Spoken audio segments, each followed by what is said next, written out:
Мы купались, там озеро, там природа такая красивая. Идем, рубашки и кричим: война, война, война. Бейік Отан соғышы ветераны Павел Корчагин соғыш башланган көнне әнә шулай еске ала.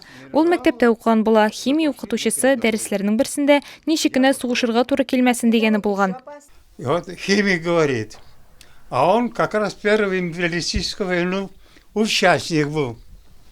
Он шел, а я сидел за партой.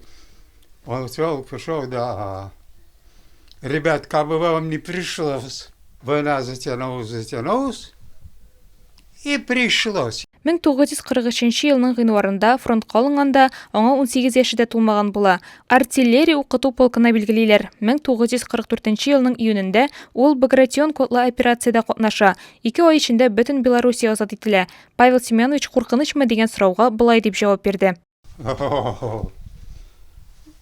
Словами нельзя сказать. Страх жизни. Ты есть, сегодня ты есть, завтра ты нет. Бейік Отан соғышы ветераны сүзләренә караганда, ничек кенә авыр булмасын, ул бер качан да җиңүгә шикләнмәгән.